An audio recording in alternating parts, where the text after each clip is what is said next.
2021 meeting to order, and if you would stand and join me for the Pledge of Allegiance.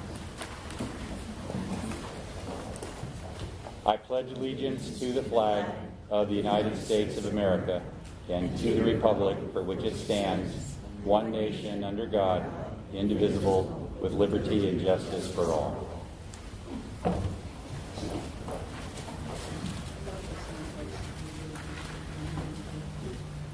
So at this point, we have our public comment portion of our agenda. So anyone from the public, either in person here or want to communicate with us online, now is the time to come forward or speak up online. We're not virtual.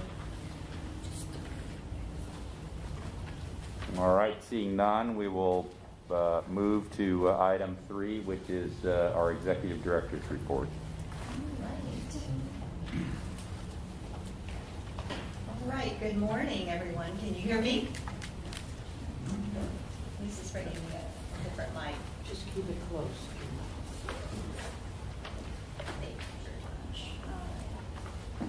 Well, good morning, everyone. I know I have a soft voice, so I'm really going to try to speak up, and it's good that I have a microphone. There's a few things that I did want to share with you. I want to give a big kudos to the city, the town of Melbourne Beach for adopting a Vision Zero resolution. And as you know, Vision Zero's goal is to eliminate traffic-related serious injuries and fatalities with the understanding that traffic crashes are preventable, and that's the key here. And so to make that happen, we're going to need all of our community partners, and we are encouraging all of our local governments to adopt a Vision Zero policy or resolution, because at the end of the day, if we're all pulling in the same direction, that's when we're really going to start to see a difference. So I just want to do a shout out to the town of Melbourne Beach. The Central Florida MPO Alliance met on July 9th, and I'm reading off page 2, the director's report in your package. And so that was a Zoom meeting, and if you would like to watch that, there is a link provided. Just to let you know that they did discuss the regional TSMO plan, Transportation Systems Management and Operations. And so that was a very good presentation. And of course, this is a regional program with the other MPOs in the Central Florida area, which is called the Mega Region, to advance TSMO. We all have our individual ITS master plans, but we all need to be consistent for our future. So that was a very good presentation. Also, DOT presented on the I-4 Beyond the Ultimate. And of course, that begins at Kirkman Road in Orlando, goes south or west to Orange County, Osceola County, and Polk County at the I-4 US 27 interchange. And so all 4 of those segments totals $3.3 billion. And so it is very much a challenge for DOT to figure out how to get all that funded. There are 2 segments that are fully funded, but this is really, that I-4 is the backbone of Central Florida. So this is a huge effort. So it's a very good presentation if you'd like to look at that. Also, they gave a presentation on the I-4 truck and freight parking PD&E study. And that was for Orange, Osceola, Seminole, and Volusia counties. $5.1 billion is an annual loss in revenue due to lack of truck parking. So that's the challenge that we have here in our area. 40% of truck drivers spend over an hour searching for a place to park. And so that's a huge challenge, and I think we can see that on State Road 524 and all the trucks that are coming in there at that interchange. So some very good presentations if you would like to review that.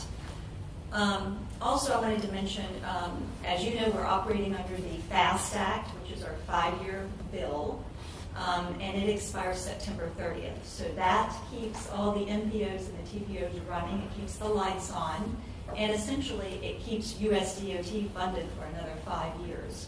So Congress needs to do a reauthorization act, and so that is called INVEST, the new 5-year bill. And that has been combined with a big infrastructure stimulus package. And so roads and bridges are still a big part of that bill, which we're very happy about. That's our bread and butter. But the bills have been combined, and it's now called the Infrastructure Investment and Jobs Act. And so it's working its way through approvals, and there's likely to be significant discussion throughout the remainder of September. But we are anxiously awaiting to hear about that infrastructure bill as well as the stimulus program and what that means for our area in trying to move some of our projects forward. But we have regular meetings with DOT District 5 staff, leadership on stimulus, and they are trying to let us know everything that they hear up in Tallahassee. So we will keep you up to date on that. And then the last thing I wanted to mention, if you read the minutes in the agenda package, as you know, in July we adopted our list of project priorities. Well, the TPO governing board did adopt those priorities, but they made some adjustments. And so it was quite a discussion. It lasted, I don't know, maybe 25, 30 minutes. It was a long discussion. And at the end of the day, there was a lot of talk about the fact that some of the trails, like the Space Coast Trail, was much higher up on the priority list. And that typically when some of our members get calls, it's going to be concerning congestion or widening projects such as South Babcock or Malabar West. And so the priority list was adjusted, and that was sent out to you for review after that happened. But Ellis, of course, the Ellis widening still remains number 1. The Transportation or Traffic Management Center is now number 2. And South Babcock widening is number 3, and the Malabar West widening is number 4. And the Spaceport ITS project is now number 5, so that kind of got shuffled down a little bit. And then the Space Coast Trail projects are number 10 and 11, respectively. So there was some adjustments there. And at the end of the day, I think the board members, they wanted to send a clear message that although South Babcock and Malabar are roads off the state highway system, they are extremely important, and they wanted those to be higher up on the priority list. So I wanted to bring that to your attention and let you know it's been a long time since I've seen our governing board really dig in to the priorities and the importance of these major widening projects. So wanted to give you that information. Georgiana, can I comment on that? For years I see the local governments go against their comprehensive plan and their future land use plan. Then they end up in a jam and say, well, our damn roads are too crowded. And they look for places to get money. Well, there's a trail. We're getting all these complaints because we didn't follow our future land use, and you're going to get into that later on. But it's their own damn fault that their area is in trouble, and they shouldn't be looking into other areas to get money for the things, and that's just a bitch for me. And, you'll get into it later that we're planning. They should look at the long-range transportation plan as they develop their comprehensive plan. I was going to comment on that and say good luck with that, because as soon as a big development comes around and tells them they're going to get a lot of tax dollars in their pocket, they just can't help themselves but say yes. And to that effect, look at Orlando and all their tax dollars. How's that a better place? Yes, very good point, Keith. And the only other thing, of course, Stephen did our last Transportation Thursday was the Intelligent Transportation System. And we had DOT representation as well as the City of Melbourne and Brevard County. And Stephen presented as well. So it was a really good Transportation Thursday webinar on all the different municipalities and how we work together as partners to build our intelligent transportation system. So the link is there. You can watch it on our YouTube channel. So lots of really good information if you would like to dig into some of these items. So that concludes my report, Mr. Chair. Are there any questions for Georgiana? All right, that will move us to item 4, which is our single item consent agenda, which is the meeting minutes from July 7th. So is there a motion from the TAC? I'll make the motion. There's a motion from Devin. Is there a second? Second. We have a second. Scott. And over to the CAC. And from the CAC, we have motion, please. Motion from Martin and second from Harlan. All in favor, say aye. Aye. All opposed? And from the TAC, all in favor indicate by saying aye. Any opposed? That motion carries. That takes us to our action items. So 5A is Resolution 2208, which is a TIP amendment. All right, so this is a housekeeping item. Our current transportation improvement program, which remains in effect until September 30th, the DOT is requesting several TIP amendments, several project amendments. And the first one, there it is. The first one is US 1 from State Road, US 1 from Post Road to Miller Cove Road.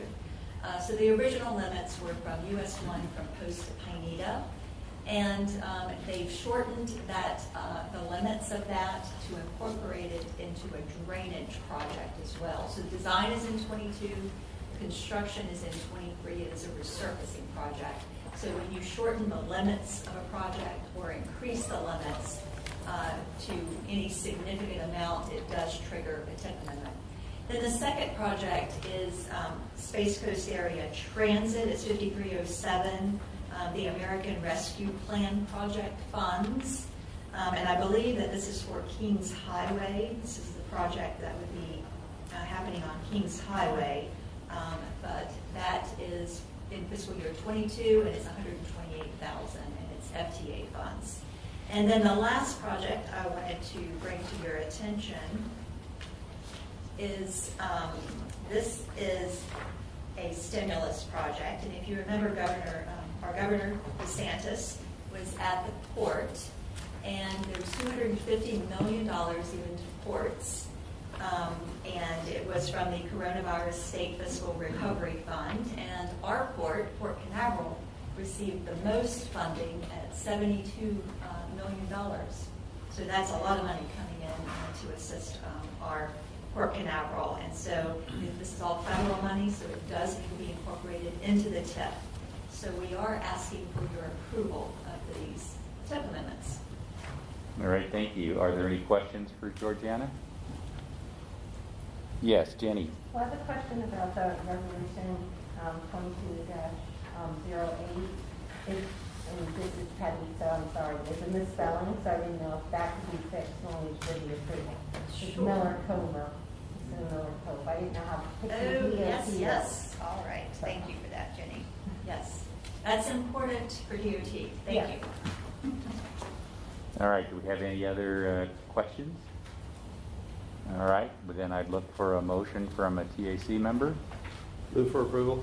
We have a motion from Cliff. Is there a second? I'll second. We have a second from Jenny, and over to the CAC. And from the CAC, do I have a motion, please? I move we adopt Motion 2208. Motion from David and second from Harlan. Any discussion? All in favor, say aye. Aye. All opposed? And from the TAC, all in favor indicate by saying aye. Aye. Any opposed? That motion carries, which takes us to item 5B, which is a TIP 2209, another TIP amendment. All right, so this particular TIP amendment is for the new TIP that we adopted in July, and it's for fiscal year 22 through 26. And this TIP will officially go into effect beginning October 1st. But the three projects that I just discussed, we are going to make sure that those are incorporated into the new TIP, just as we discussed. And also, at this time of year, we do what we call our roll forward TIP amendment. And in your package, there's a listing of projects that are considered the roll forward report. And basically, when year one of the work program, when that funding does not get obligated, it'll roll forward in the DOT work program, but it will not roll forward automatically in our TIP. And so we do an amendment to incorporate that into our new TIP. So we are asking for approval, Resolution 2209, incorporating the 3 projects as well as all the roll forward projects. Thank you. Are there any questions for Georgiana? Seeing none, we look for a motion from a TAC member. I'll second. We have a motion from Scott and a second from Devin. Over to the CAC. Can you get a motion from CAC, please? Motion from Rochelle, second from Sandra. Any questions? All in favor say aye. Aye. Opposed? Motion carries. And from the TAC, all in favor indicate by saying aye. Aye. Any opposed? Motion carries. Takes us to item 5C, which is funding from the Coronavirus Response and Relief Supplemental Appropriations Act. All right, I'm doing a lot of talking this morning. This particular item, as you know, December of 2020, there was $10 billion in the highway infrastructure programs for the Coronavirus Response and Relief Supplemental Appropriations Act. And so that funding is sub-allocated to urbanized areas with a population of over 200,000, which we, here at the TPO, we are an MPO that is considered a transportation management area over 200,000. And so our share of the funding was approximately $2.8 million. And this funding must be obligated by September 30th of 2024. So we do have a little bit of time, but the department is encouraging. This is federal money. The federal government likes to see this money obligated on projects. They don't like to see it sitting in your box because it looks like you don't need it when that happens. And so in working with the DOT, and again, we are continually working with them, we do have some other funding in our box as well that we are discussing various options with them. But the project that we wanted to get your approval on, and that is on page 79 in your package. We, along with Commissioner Smith, has been working with DOT on some safety upgrades along A1A. And this is the 16 mid-block crossings currently in the South Beaches area that has the rectangular rapid flashing beacons. And so the department, we all know that there's been a lot of concern with those yellow flashing lights. We've heard about it over the past year or two. And so the department has been working with central office and trying to come up with different exceptions for treatments that can be used. And so this is an option, and it is basically an in-road yellow warning light at each one of those RRFBs that would outline the pedestrian crosswalk. It would be oriented to face incoming traffic. And at each one of those crosswalks, they will also install an accessible pedestrian signal, which would give the pedestrians an audible message. So when they would press the button, they would hear an audible message that said, wait for traffic to stop, or something along those lines. And so the DOT is willing to put these in. Currently, they don't have the funding, but we felt like that this would be we would put our money where our mouth is. We talk about safety all the time. This is funding that we have in our box, and they estimate it to be about $1 to $1.2 million for construction. And the DOT could actually implement this via a push-button contract, which is a quick contract that they have already set up, that they can take smaller projects, not have to do a complete request for proposal and what have you. If we got approval to do this, the DOT wants to reach out to all the municipalities along the corridor. They want to make sure the partners support it 100%, and also have an open house and let the public understand what it is that they're proposing to put in. As you know, right now there's the pedestrian gateway signs that's in the middle of the road, at each one of the lanes. So this would be something different. And perhaps, I don't know, maybe at some point those gateway signs could be removed. We know that everyone is hitting those, and They've become a maintenance nightmare, but they're doing the job, and that is to get people's attention. So this would be a different alternative. So wanted to put that out there for discussion, get your thoughts on it, and we think this would be a good use of the money. So what are your thoughts? David? Well, thank you, Peter. You know how to work this thing. Yeah, I got the mouth. Yeah. The in-roadway yellow warning lights is a terrific idea, but I think the floppy signs need to go when the in-lights are put in. They still, I know what you mean, they get your attention, but sometimes it's the wrong way. I think they distract from Yes. pedestrians. And People are focused on this floppy thing in the middle of the road and trying not to hit it if they're having a truck or something. Absolutely, and I think DOT wants to be careful and not say, well, we're absolutely just going to snatch them up. Yeah. But I think that will happen. Mhm. You kind of ease into it, make sure everyone understands. You don't want speeds to increase, because speeds have decreased. People are slowing down. Not everyone drives the speed limit, but speeds have Maybe pretty decreased. good. And so point taken, and that has been. I think the discussed. in-roadway yellow warning lights is an excellent idea. Thank you. Pete? This is directed more towards people that live on the beach.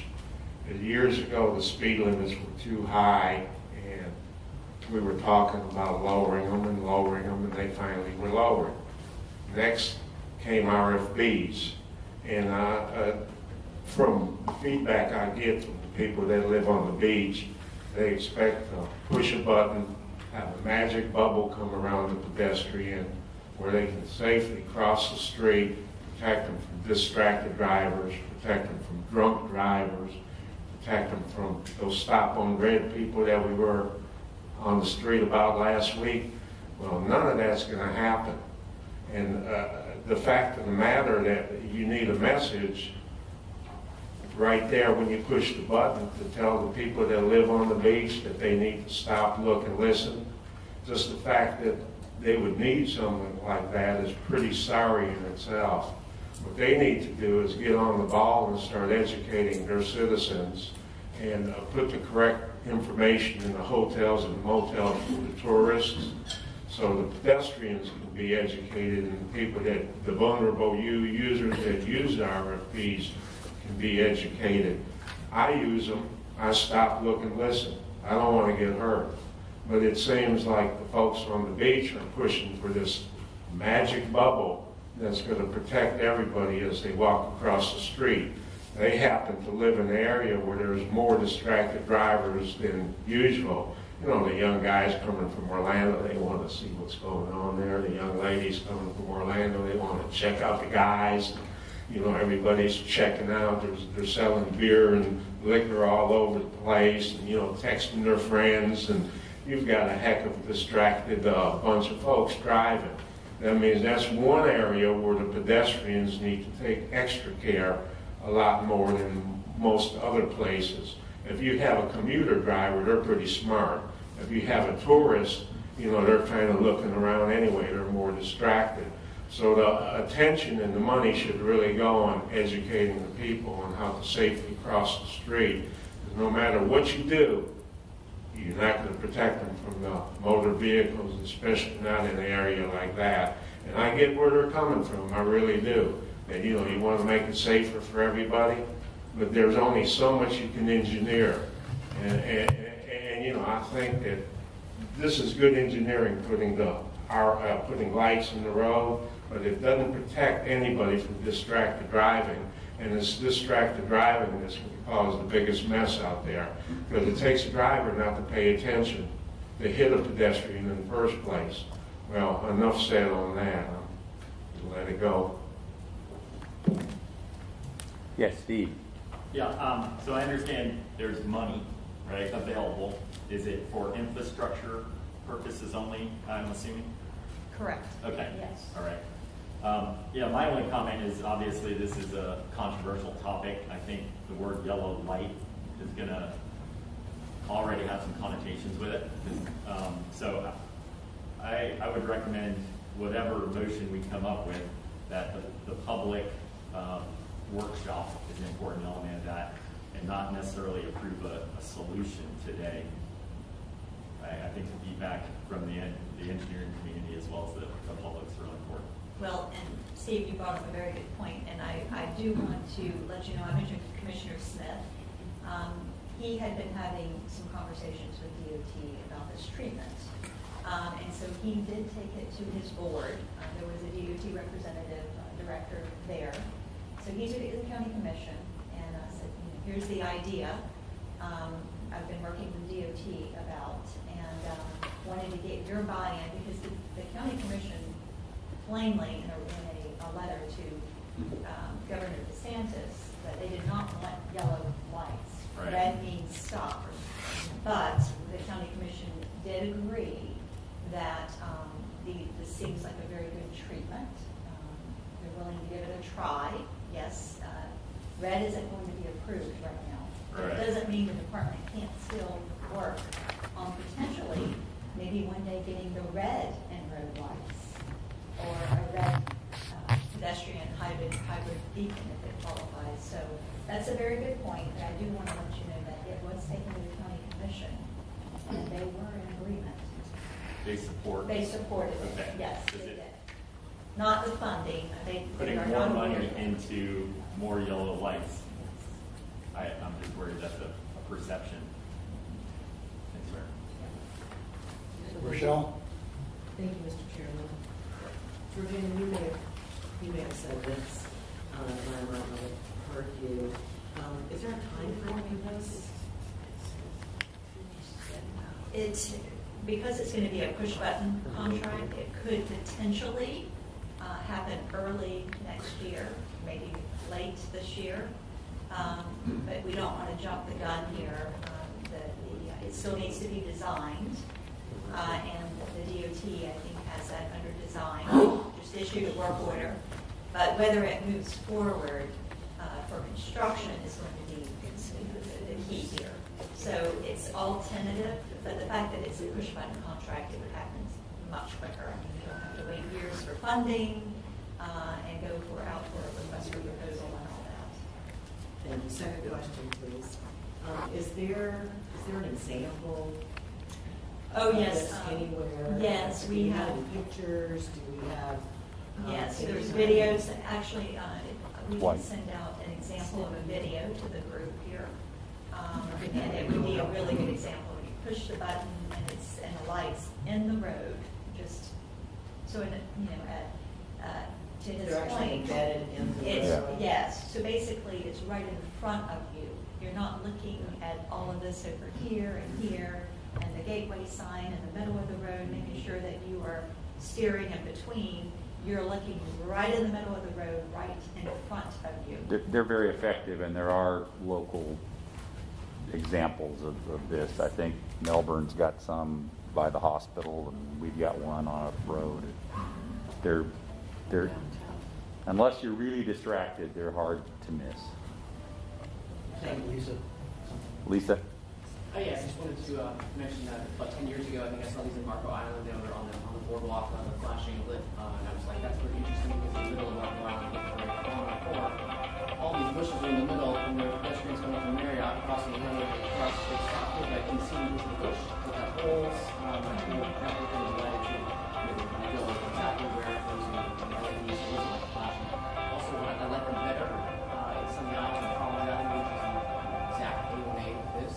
They have a pedestrian banner that flashes on top that are on a light post, and they're very distracting. You actually cannot see at night the pedestrians crossing the road because they illuminate them and become a shadow, and you don't know what it is, and you just keep going. So there's more, pedestrian accidents or pileups or cars stopping abruptly, and it's good to see the pedestrian, but the lighted seem to be, in my experience, and from what I see when you drive around in cities and you look at other things, like, oh, I need one of those here. So I'm supportive of how the idea of it, like, so it's like a decade I saw those on Marco Island, so it's not new, but it's very It's not effective. new, you're It's very right. effective, but thank you. David? I've been down A1A at nighttime. Is it well, are all these crossings well lit? That's just a question. Because there can be a lot of injuries related to lighting when you try to cross the street. Just a question. Well, if Liz was here, she could talk a little bit more about it, because, on the beaches, you do have to be careful with No. the turtles, and there can't be too many flashing, lights there. You need to be very careful with it. These are LED lights. I'm talking about overhead lighting. Yes, there is some lighting. Sarah, do you know right offhand? I have not driven either at night. There are, I have, Yes. Crosswalks? Yes, Yes. they install streetlights before they activate all those crosswalks. Thank you. And Pete? Yeah, I have a proposed solution. Of course, the beaches will have to dig in their pocket. If they're that concerned about people's safety, they can do a special taxing district, and they can construct pedestrian overpasses, and they don't have to worry about lights at all. If they're not willing to dig into their pockets and do a special taxing district, then they need to quit crying and complaining and take the cheapest way, educate the population on how to properly cross the street. And I think their pedestrian injuries and fatalities will go to almost zero if their pedestrians learn how to cross the street correctly. Because the RFB is just an aid. It's not a cure-all. And I know it's just an aid because I use it to help me get across the street. I don't hit a button and expect a magic bubble to come around me and protect me from absolutely everybody on that road.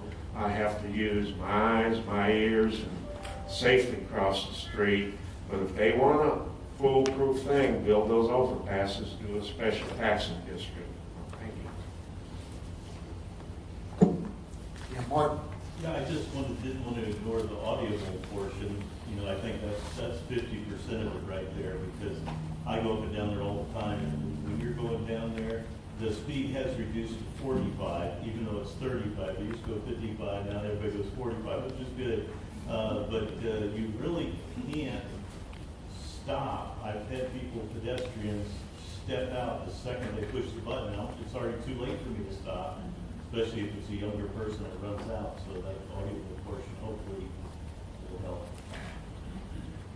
It's just tools, and there is personal responsibility, but it seems like a no-brainer that you would stop before you walk out and make sure that the car has stopped. But I think it would help. I think the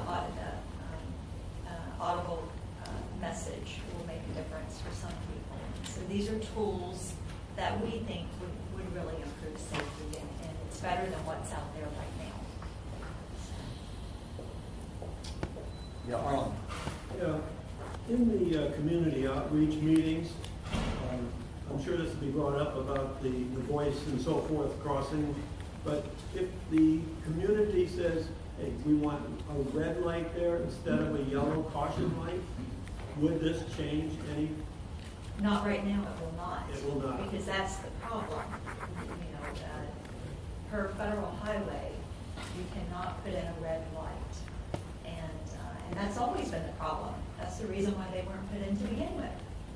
And that's where the education of the public, that this is an improvement. It doesn't mean that it won't qualify one day, but you cannot put in a red light right now. That's not going to happen at this time. Okay, thank you. All right, if there's no more discussion, we'd look for a recommendation to the TPO board from the TAC.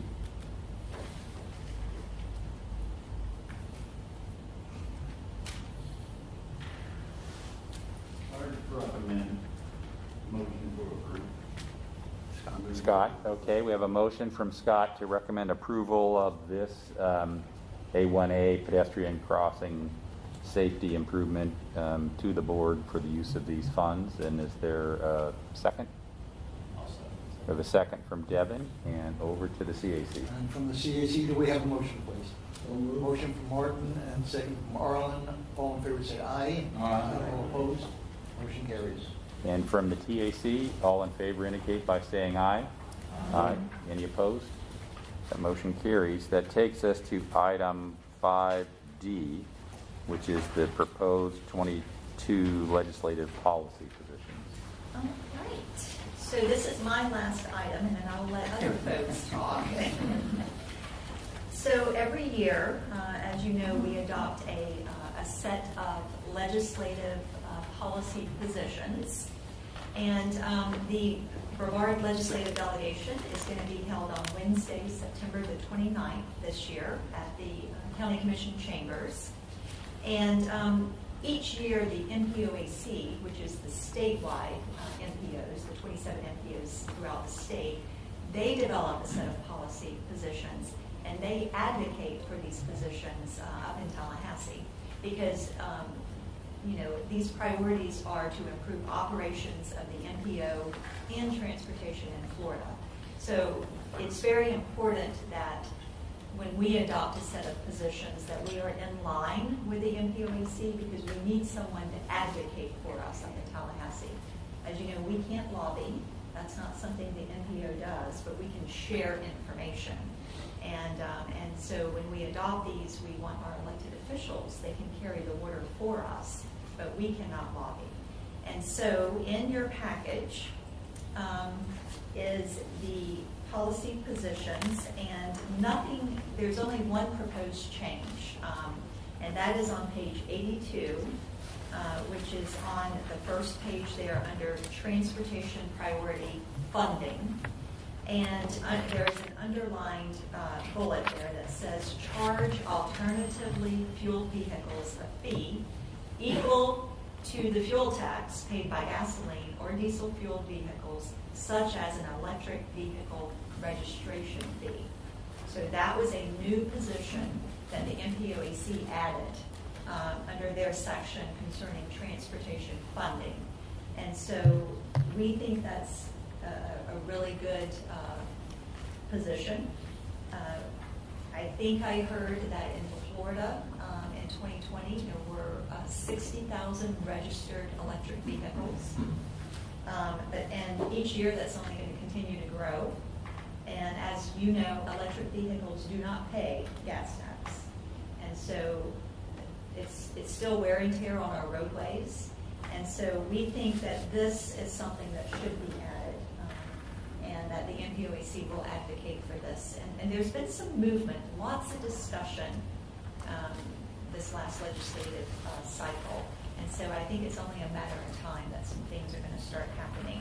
So we have a set of priorities here that are related to funding. Also on page 83, we talk about the strategic intermodal system. We would like funds on the SIS to be used on roads for transit and transportation facilities.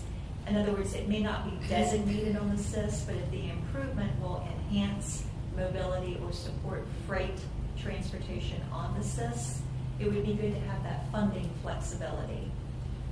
We also have a section related to safety. Safety is an important part of our legislative priorities, distracted driving, by prohibiting the handheld use of electronic wireless communication devices or other similar distracting devices while operating the vehicle. And on page 84, we talk about transportation systems as far as increasing the efficiency and safety of our transportation systems by maximizing the deployment of advanced innovative transportation technologies. So this is something that we will continue to support. And also, let's see, we also have on page 85, support surface transportation priorities. And this is where we list Ellis, Babcock Street, Malabar, 528 widening, the 401 bridge replacement, and the A1A corridor. So it's really kind of our top priorities, and then some that are a little bit further down the list, but these are extremely important transportation projects. And again, we're not asking for funding through the legislature. In other words, we're not asking for earmarks. We don't support earmarks because there's no money that comes with earmarks. We work through DOT, through the regular NPO process. but we think it's important to at least highlight to the legislature, these projects are very important to us. And so, we are asking for approval of our policy positions. All right, thank you. Do we have discussion from the TAC on this? Yes. I just, on the alternate fuel, I know that's an important factor because of the local option gas tax and not that's I was wondering if the FDOT or PD&E have looked at alternative ways of expanding charging on their state highways, since Tesla has a proprietary market, so it actually bars other users from that, so they're not actually in the market. So there's a missed opportunity maybe for some funding there. Correct. Vermont County is pretty dry for fueling stations. with Yes. electric vehicles. The MPOAC, they gave a presentation, Governor DeSantis put forward a charging station master plan. So they're looking at all the arterials, the major interstate systems, where these charging stations are going to go throughout the state of Florida. So Florida is gearing up to that. Interestingly, a lot of businesses, folks go off on their own to put charging stations. So we really need to know where all of these are. We need to have a cohesive plan as we move forward. And so that is being discussed actually statewide. And there's a lot more work that needs to be done, but that is being worked on. Looked at including electric, the franchise fee for the electric, included in that document, because that's also another county source. Yes. As well, so could be vehicle registration, I don't know, I don't want to pay for it. I don't know what that looks like, though. Right. I support the efforts. Thank you very much. Georgiana, was there any discussion on, for the vehicle registration, whether I assume that would probably do your own registration? Is that something that you additionally do? It is unclear to me. I don't know how deep any of this has really been discussed. I think the legislature needs to dig into it. There's some folks there that may support it and some that don't. Also, what needs to happen outside of the electric vehicle fee is our legislature needs to allow the department, the DOT, to do a study to look at different options. In other words, vehicle miles traveled. I think there's been 32, I don't know how many states. There have been quite a few, 35 states have a pilot project or researching vehicle miles traveled. And that can be a little controversial because no one likes Big Brother watching where they're driving, where they're going. Although with our phones here, everybody, they know where we're at and where we're going and what we're doing at all times. But it's something that needs to be done for the state of Florida. And so far, our legislature has not allowed the department to move forward and do that study yet. So I do plan on presenting in front of the delegation. Of course, you only get 2 minutes or so. And I did bring this up last year, and I plan on bringing it up this year. This is critical. We've got to do something different as we move forward. Pete? On the use of handheld communication devices, you'd still be able to drive if your vehicle is capable of transmitting your call if it's not in your hand, correct? That's my understanding. Yeah, I just wanted to clarify that because there would be a tremendous amount of pushback if that wasn't allowed.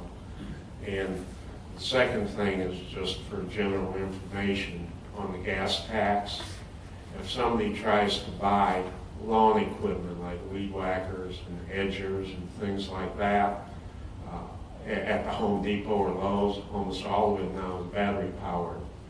So that might not seem like much of a revenue, but if you add it all up, that's another big loss that we're experiencing in the gas tax.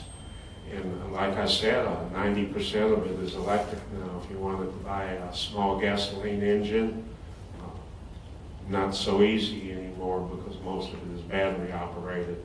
So the whole, the money just keeps getting bigger and bigger and bigger because the gasoline just isn't being sold like it used to. Guy? The most common place to charge an electric vehicle is the home. So getting charging stations is going to be a drop in the bucket. I'm glad to hear that other alternatives are being considered, but they're all going to require Big Brother. So I think people just really need to understand that infrastructure isn't free. Leave it at that. Dave? I recommend phasing out the gas tax altogether and switching over to an energy tax globally. That way you tax everything equally. The gas tax, gas tax is going to go away sooner or later. We can't be dependent on the gas tax, even a little portion of it. That's a dying dinosaur. So my recommendation would go to a flat energy tax across the board. Steve? Oh, yeah.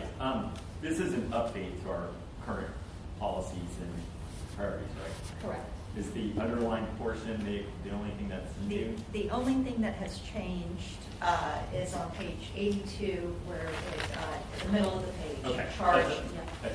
All right. So that's really all we're Correct. focused on today. As an electric car owner for the past 4 years, I'm more than willing to start paying. So I'd like to make a motion once we're All right. Is there any discussion, or are we ready for a motion? Yeah, Alan. With all the electric vehicles, I think we discussed it a couple of years ago here. Is there any thoughts to having any noise of these vehicles? I mean, they're so quiet. I mean, pedestrians don't hear them coming. Is there any discussion on that at all? Not to my knowledge. I've not heard. Stephen, has that come up during any of your discussions at the regional TISMO meeting? No, not that I've heard.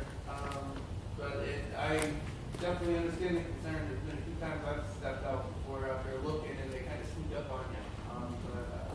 I think many of them have the technology to help the driver, see the pedestrian, even if the driver doesn't. But I'm not sure how that would be addressed. Yeah, Pete? Yeah, that, I mentioned it a few times that we need to be able to hear the vehicles on that stop, look, and listen. And when I'm on the road, I use my ears quite a bit. No earplugs in my ears. No smartphone. I don't own a smartphone, so I can't be tracked. But I'm smart enough to be the first one to find a hack, or if you can pass me by the mile. And I'm just throwing some stuff out there. And I like Mr. Carter's idea of going more with a standard infrastructure tax, because on the bicycle I'm not going to pay a fuel tax, but I'm going to use the infrastructure. As a pedestrian, I'm going to use the infrastructure, but I'm not going to pay a fuel tax. So that's really, really limiting the funding. And as we're pushing for multimodal, what we're trying to say is get your butt out of your car, get healthy, lose some weight, burn some calories instead of gas. And the more we do that, even if you're taxing by the mile, you're not going to clip on me because I can walk, run, take a bike. So that the universal tax for infrastructure is really, really a good long-term, long-range, and it fits into with everything we're trying to do. And I'm just building on what Mr. Carter said. It's looking toward the future. All right. Seeing no more hands, I think Steve wanted to make a motion here.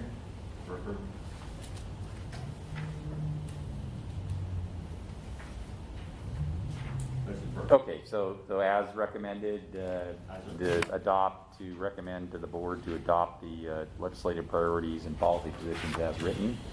Is there a second? Second. A second from Cliff, over to the CAC. And from the CAC, we have a motion. Motion from Bill, second from David. Any discussion? All in favor say aye. Aye. All opposed? All right, that takes us to item 6A, which is the first of our presentations. Oh.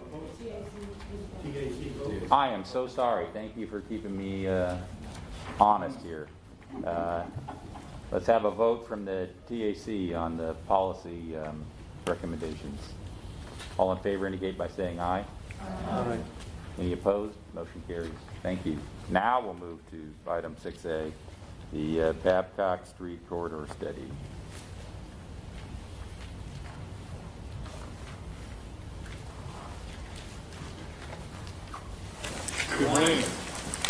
Tyler with FDOT, and I'd like to introduce Ryan Cunningham with Kittleson and Associates. He's going to give us an update on FDOT's Babcock Street corridor planning study. Good morning. We appreciate the opportunity to come before you today to present the recommendations of this corridor planning study. You see the project schedule on the screen. We're now at the end of this corridor planning study, having conducted an existing conditions analysis, a future conditions analysis, and evaluation of potential alternatives. We've also engaged with key stakeholders throughout the project through our project visioning team meetings. I see quite a few from the project visioning team here in the room. And we've also engaged with the public via 2 public meetings, one in 2019 and one in May 2021. The Babcock Street, you might have to adjust your orientation here. North is to the right. So this corridor is a 3-mile section of Babcock Street from Palm Bay Road to US 192. So this is not the same section that has been mentioned a couple times earlier, which is further to the south. This section of the corridor serves between 31,000 and 38,000 vehicles per day in different parts of the corridor. Our study area includes 10 study intersections. 8 of those are traffic signals. 2 of them are stop-controlled intersections. A portion of the corridor fronts the campus of Florida Institute of Technology, also known as Florida Tech. FDOT studied this corridor to evaluate ways to improve safety and reduce congestion on the corridor. The corridor needs can be distinguished and summarized by 4 different modes or users on the corridor. For motorists, there is a need to improve corridor safety, intersection safety, and address congestion at specific intersections. For pedestrians and cyclists, there's a need for a safe, continuous facility throughout the corridor, as well as additional opportunities to cross Babcock Street to improve access between land uses. And for transit riders, there's a need to improve the ADA accessibility at the transit stops. One of the primary strategies to adjust safety for motorists, pedestrians, and cyclists on this corridor is speed management. We considered a range of projects to calm traffic and reduce speed on the corridor. In the southern end of the corridor, from Palm Bay Road to Florida Avenue, we are proposing access improvements, which would include the installation of additional curbs on the edge of the roadway to help fill an existing sidewalk gap near Palm Bay Road. From Florida Avenue up to US 192, our goal is to reduce speed limits to 30 miles per hour. To accomplish this, we would narrow the travel lanes, add landscaping to calm traffic and provide a sense of enclosure along the roadside, install raised crosswalks at 6 locations, including 5 locations in front of the Florida Tech campus. The raised crosswalks would be supported by some form of signalization, that's been discussed earlier as well. We would also install a raised median in the roadway from Vita Way to Melbourne Avenue, which currently has a 2-way left turn lane. These speed management strategies would work together in the short term to calm traffic and reduce vehicle speeds north of Florida Avenue. In the long term, we've looked at roundabout intersections at 3 locations to further reinforce traffic calming and reduce vehicle speeds throughout the corridor. We considered roundabouts at the intersections of Sun Lake Road, down on the southern end, Lakewood Village and Engineering Street, right in front of the campus, and Southgate Boulevard. The project team also identified and proposed several access management improvements to help improve safety and traffic flow in the corridor, to improve vehicular access to Florida Tech, and to create more opportunities for peds and bikes to cross Babcock Street. We proposed installing a raised median from Vita Way to Melbourne Avenue, as I mentioned earlier, modifying 7 locations to be a directional median opening, and closing 1 other median opening, subject to additional evaluation. A new traffic signal is currently planned at Sun Lake Road. That's associated with a development that's coming in there, and that will include pedestrian crosswalks. We're also proposing 3 additional crosswalks on the corridor to safely facilitate ped and bike movements across Babcock Street. In terms of ped and bike connectivity, we've talked about several improvements already that will improve ped bike connectivity along the street, but we want to focus a little bit on helping them. We've talked about some that help them cross the street, but also want to talk about a few improvements that will help mobility along the corridor. So these include filling the remaining sidewalk gaps near Palm Bay Road, providing a wider sidewalk or a shared use path, providing a dedicated bike facility in front of the Florida Tech campus, providing a buffer between ped bike facilities and the travel lanes, adding trees for shade to enhance walking and biking comfort, and adding accessible transit paths that transit stops were missing. On the study corridor, there are some narrow bike lanes provided on street in the short section between Melbourne Avenue and US 192. But outside of that section, there are no bike facilities on this corridor beyond the sidewalks. So when we consider bike facility design, we want to design a facility that accommodates the user and the context. We evaluated several options, but 3 were deemed the most appropriate for the user and the context of the Babcock Street corridor. Number 1 is buffered bike lanes on the left-hand side of the screen here. These appeal to a wide cross-section of bicycle users by providing greater distance between vehicles and bicyclists and improving perceived safety and comfort for the bike. The second is the shared use path, which is used by both pedestrians and cyclists. It increases comfort and safety for bicyclists even more. However, sharing a narrow width with a passing bicycle can hinder pedestrian comfort and create some conflicts. The third is a 2-way separated bike lane. This provides a protected, separate space for bicycles, improves perceived comfort and safety for both peds and bikes. However, due to the additional space requirements, this option also requires more right-of-way and is more expensive. In our analysis, we considered the range of ped and bike crosswalk activity at the study intersections. We noted the highest levels of activity are in front of the Florida Tech campus, generally from Florida Avenue to Southgate Boulevard. In the short term, we propose incorporating a 10-foot shared use path on the southbound side of Babcock Street from Palm Bay Road to Melbourne Avenue and filling the sidewalk gap on the northbound side of Babcock Street down at the southern end of the corridor. In the long term, we propose widening that shared use path 12 feet from Palm Bay Road all the way up to Sun Lake Road, incorporating an 8-foot wide 2-way separated bike lane from Sun Lake Road to Crane Creek Bridge, and adding a buffer to the existing on-street bike lanes from Melbourne Avenue to US 192. That's a lot to take in, so what I'll do is walk through kind of section by section those typical sections. I'll start from the south end and we'll work our way up to the north end. If you look on the map to the right, you can see in the orange kind of highlighted section where we are on the corridor with this section. So our first typical section is between Palm Bay Road and Sun Lake Road. There's currently a 6-foot sidewalk on the southbound side of the road, and there's intermittent sidewalk gaps on the northbound side. The 2 travel lanes are separate in each direction, are separated by a median. In the short term, we include a 10-foot shared use path on the southbound side of the road, and we fill in the sidewalk gaps on the northbound side. In the long term, we're including a shared use path widened to 12 feet on the southbound side of the road.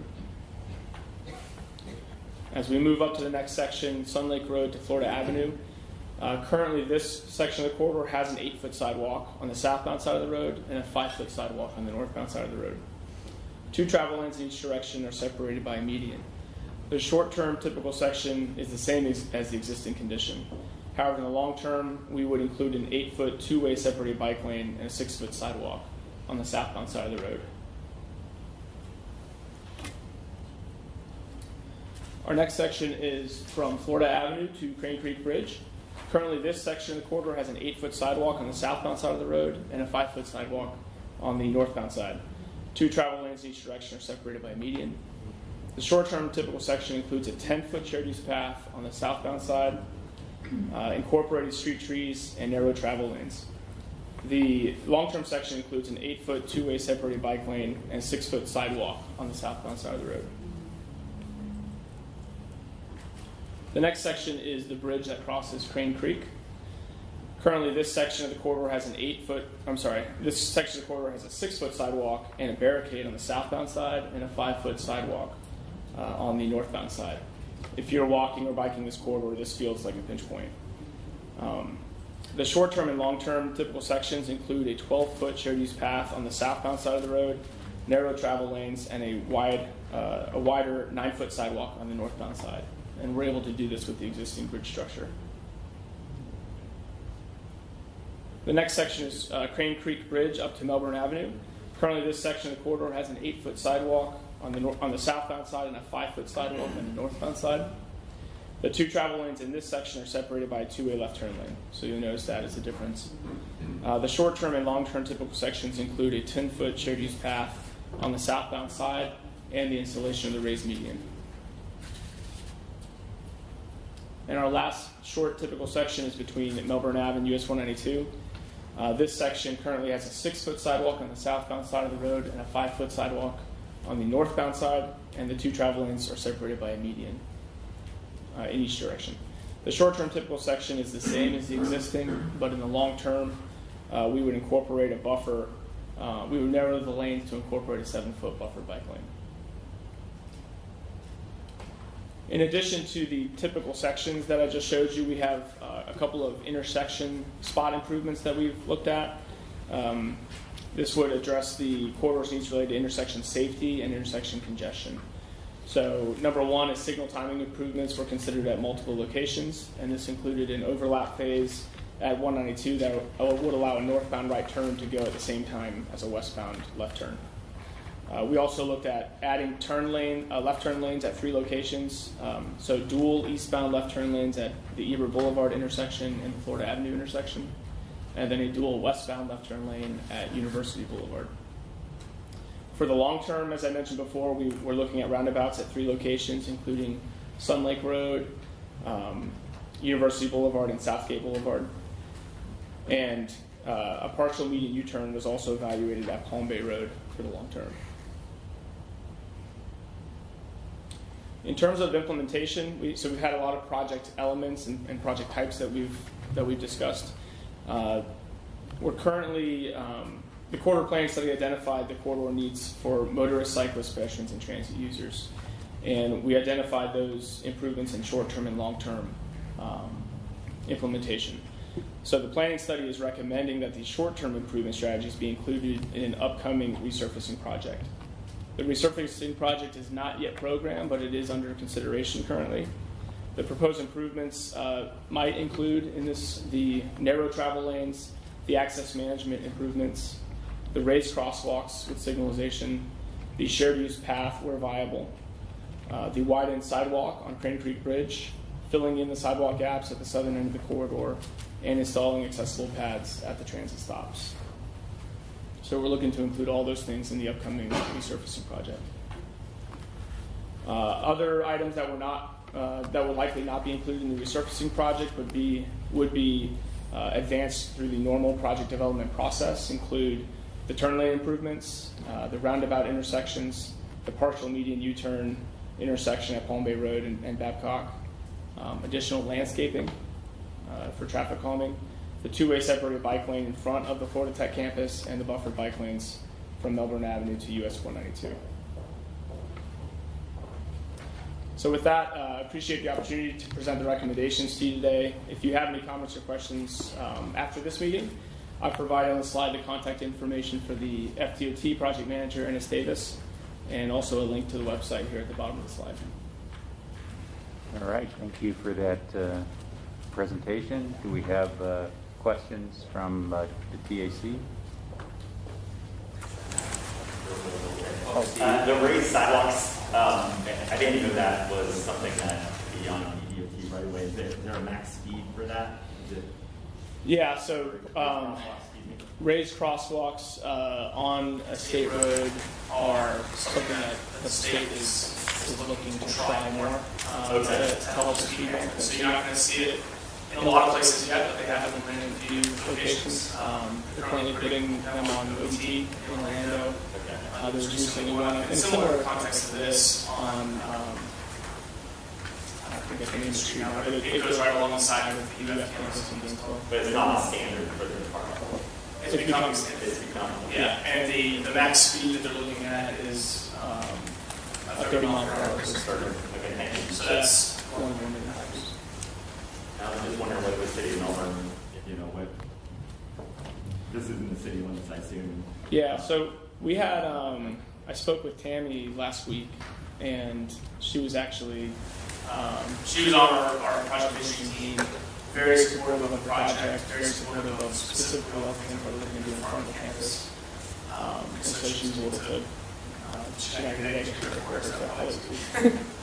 Overall, City of Melbourne, I feel like very involved with this process. We like the recommendations.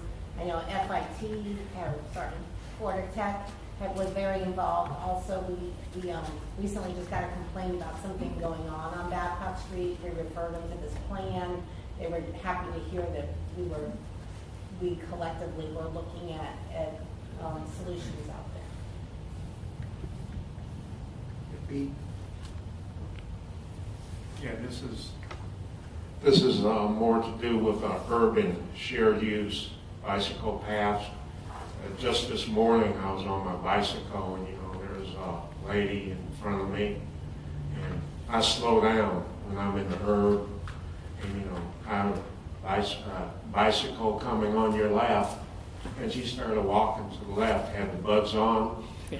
And so, I went over and missed her and freaked her out. She about jumped out her shorts. But anyhow, the reason I'm sharing this is when we're in an herb, shared use, can't hear because of the buds.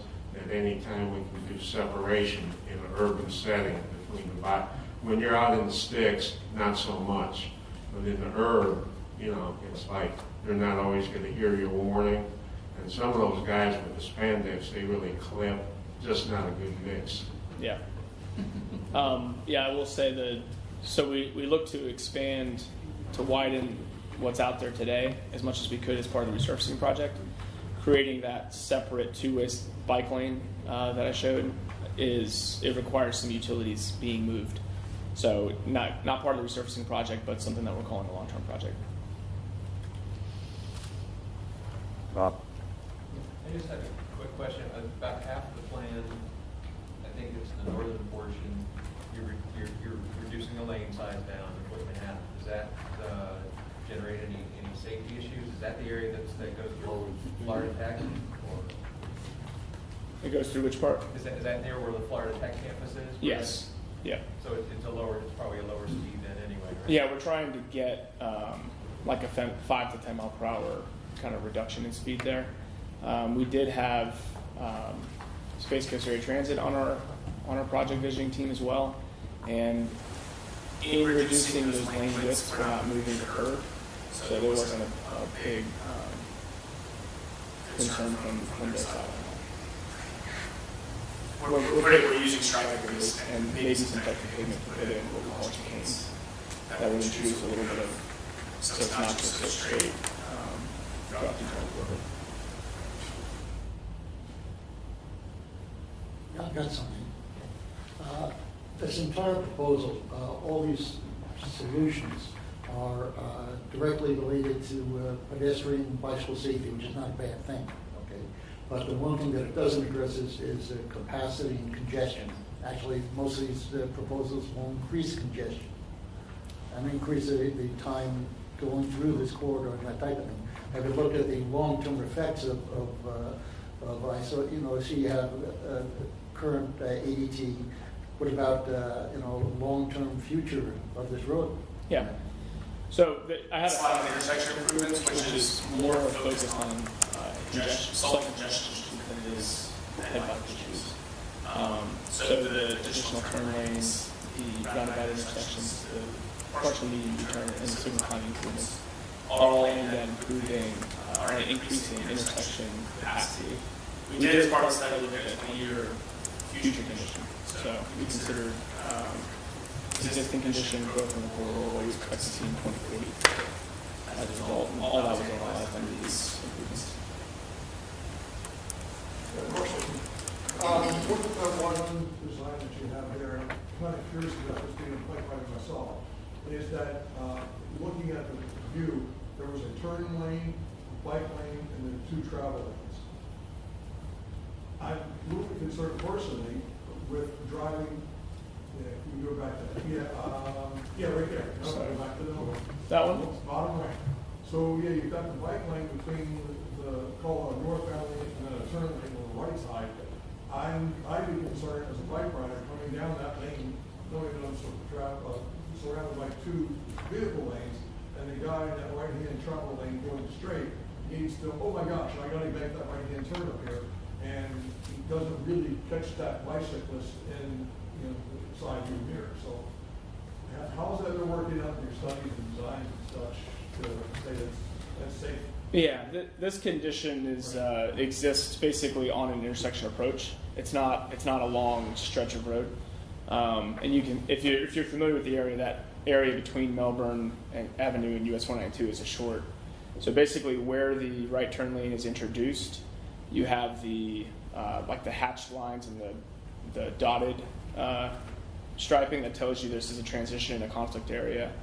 It's in that area that you want everybody, bicycle and motorists, to really be paying attention, and that's where the vehicle's supposed to be entering that right turn lane at that point. So they should be not, I guess, the intention is that somebody coming up to that solid area, they shouldn't be crossing that green. Yeah, most vehicles will have entered prior to, kind of at the bottom of this page. Yeah. But what that does is it reduces it. What it's doing is trying to get the bike lane out of the right turn conflict at the intersection, because otherwise you're going to deal with that turn further up.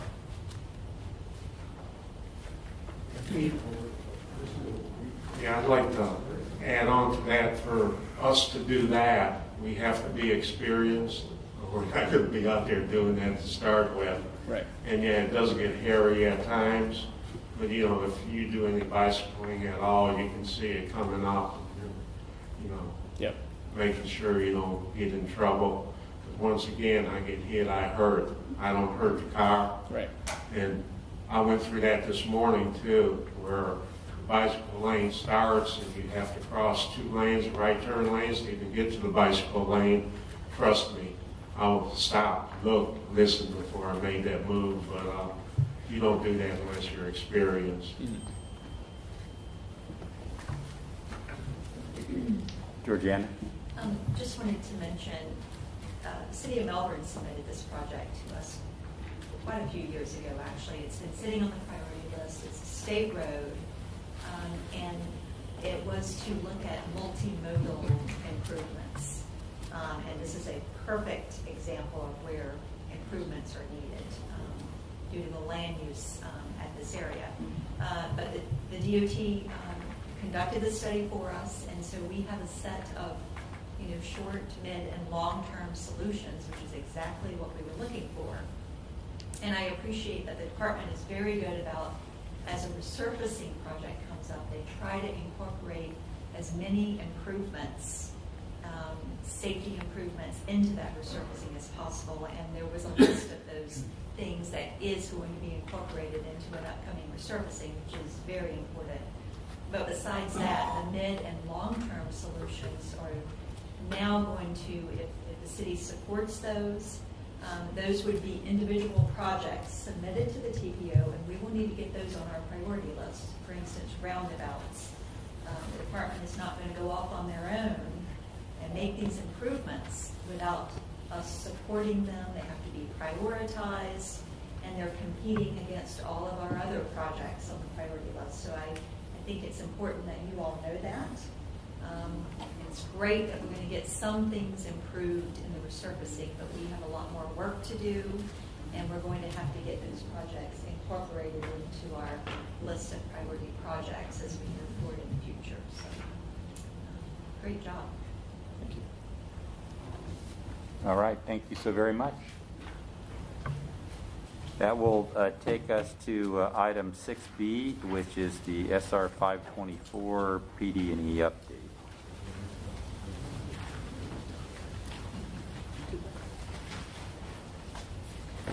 Good morning, everybody. I am Lorena Smith. I work with the Florida Department of Transportation, and I am PM for this project for the department. And here with me today, I have Bill Wheelock, and he's going to give you a presentation on the recommendations for this project. It's hard to hear you, by the way. That was Lorraine Cusick with DOT. She's my project manager. I see a lot. Can you hear me all right? No, we can't. All right, I'm here to just give an update on the Florida 524 PD study that we're doing for the department. We conducted an alternative meeting back in May. We had a presentation at that time, and I'll just briefly go through that. So again, it's State Road 524. The location of the project is from Friday Road over to Industry Road. There's a lot of projects going on in the area as well too. You have the You have the Bright Line right at the end of the project, Bright Line project going on. You have some 528 improvements going on in the area as well too, as well as Clear Lake 501, Sarah 501, just around the bend as well too. Our project is again just from west of I-95 over to Industry Road, up near the Turnpike. We are in the PD&E study. If you recall, a couple of years ago, there was a planning study conducted by Judy Pizio at the department that had a recommendation. As more of a planning study, we're in the PD&E study phase right now. Where from our study, it'll go into design, right-of-way acquisition, and then construction. None of which are actually funded at this time, correct? So that's what we're looking at for. The purpose and need of our PD&E study is to address capacity issues and safety concerns. It is on the TPO's long-range transportation plan. We want to improve evacuation. It's on evacuation route. We want to make sure we improve the emergency response time, as well as just providing overall safety for the project. This is the upcoming traffic. We have the current year, mid-year, and design year of 2040. As you can see, the green is the current. The dark blue is the current year. The green is the mid-year. The gray being the future conditions. And the segments, I'll get into the segments of how we broke up the project itself. But as you can see, the traffic is anticipated to increase. So in order to address the increased capacity, we looked at 3 different typical sections along the corridor. The first being a rural typical section. We have the wider median, a little higher design speed, just to move traffic along the corridor. We are providing for bike lanes on the outside with the shoulders, as well as sidewalk on the outside for pedestrians.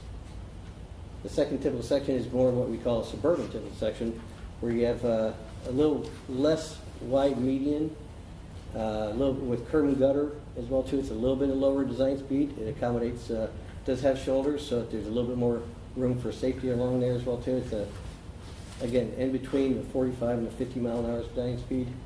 Again, providing the bike lanes and the pedestrian sidewalks as well too. And then the last one is a 45 mile an hour design speed for the urban typical section, which you see more of in the urban environments. Got 22-foot median, 2 11-foot lanes in each direction, 7-foot buffered bike lane, and curb and gutter section with sidewalks. Fortunately, we have plenty of room out there. We got 200 feet of right of way out there to work with. So again, as I mentioned, we got the corridor. It's about 3 mile long corridor. We broke it into 4 sections, kind of similar to what the study did, the planning study.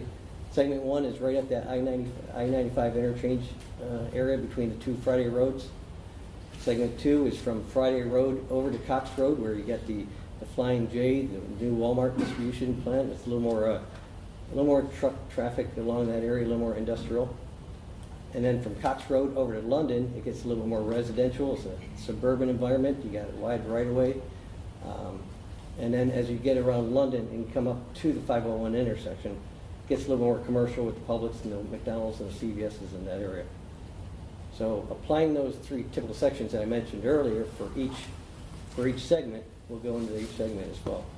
First one we're talking about is just at the I-95 interchange. What can we do to increase capacity? We're going from the study in itself is going from a existing 2-lane roadway on 524 to a 4-lane for adding capacity.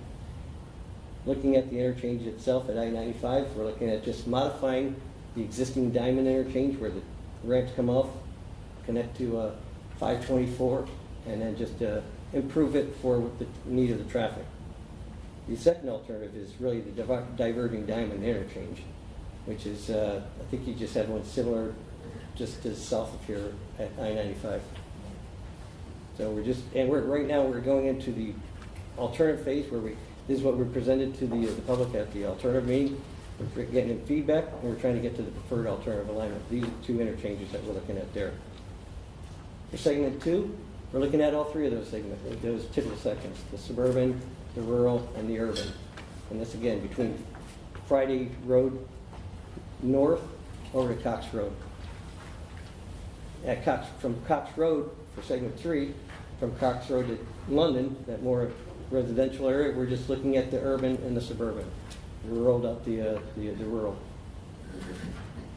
And then for segment 4, very similar to segment 3, we're looking at the rural and, the suburban and the urban typical sections. Now those are the different segments. We are also looking at the different intersections along the corridor as well too, at Cox, London, and Industry. And we're looking at different, we're looking at the baseline, a signalized intersection at those intersections. We're looking at roundabouts. I think we mentioned the R-cuts and the mutts, which are restricted U-turns or median near turns. And at Industry Road, we're also looking at displaced lefts. Where, I don't have a graphic on that, but the left turns kind of go on the other side of the road and then go onto Industry Road. For drainage alternatives, there are 3 basins along the corridor. Basin 1, we're looking at 5 alternative pond sites. Basin 2, we're looking at potentially 6. And Basin 3, we're looking at just the 2 basins that are really adjacent to 524 itself. We did look at a regional pond up there to help the drainage area, overall drainage concerns in the area. But at the alternative meeting, we found out that I guess it's Not permitted. not permitted. It's permitted for other use right now. So it's a good idea, but I don't think it's going to come to fruition. As far as environment, for a P&E study, we look at all the engineering impacts. We also have to look at the physical, the natural, and cultural and social impact as well too. That improvements along 524 would have along the corridor. We take all this into account. We put it in the matrix, and this is what we presented the public as well too.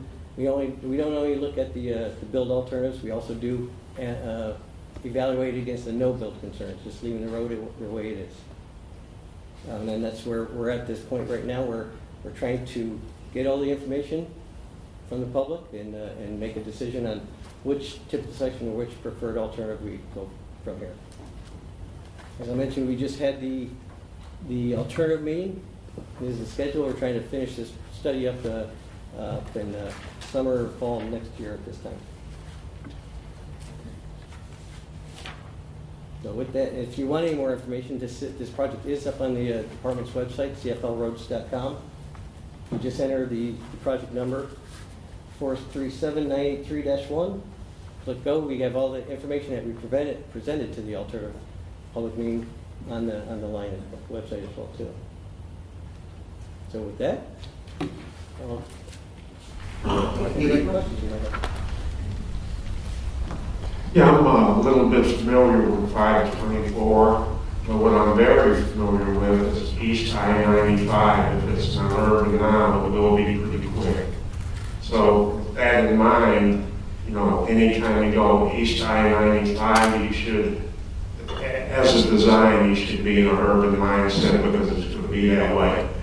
And I see 55 miles an hour, and once again, this is a public meeting, and I'm just sharing a little I know.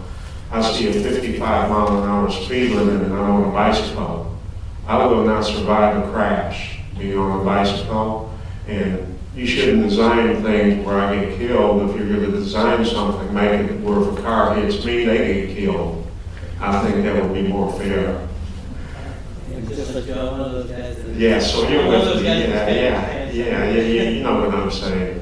And so I like the 45 mile an hour speed limit just because it's going to be urbanized pretty quick anyway, and then we'll just make it a safer roadway for the truck traffic, for the bicyclists, for people going to work. We're in the urb, let's treat it like a urb. Thank you.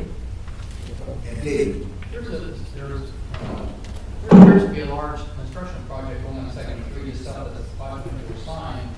What's that going to be and how is it going to impact the study? I believe it's multi-use residential. So that obviously is going to have arrival for people out there living and traveling. Correct, sure. Okay. Do you take that into consideration? Oh yeah, I mean we are looking at all those different sections had bike lanes, had the sidewalks as well too. We're trying to make sure the connectivity of the bicyclists and the sidewalks are. And we also did coordinate with them and what our typical would be in front of their area so that they could align with ours.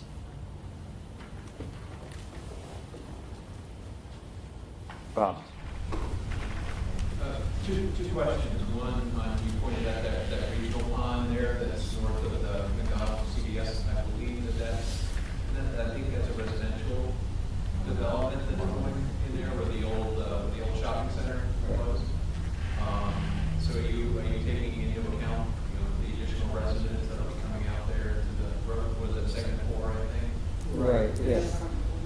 Yes, the apartment buildings are okay. So I mean, we're brainstorming our ideas, and we're thinking, all the projects that I mentioned that are going on in the area, we were thinking, hey, there's a great area here.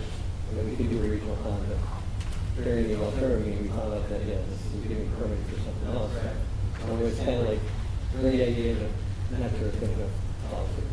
And then the second question with the 528 expansion project with that segment, I believe the second, forget if I'm wrong, I think the second segment goes to Industry Road, and that's proposed to have a recreation lane on the north side. Is the plan and connect the two? We're doing our coordination with them right now, but right now, we don't have that in our plans, but we can, if we don't, the shared use path or something on the sidewalk, we'll make sure that coordination is there. That's her.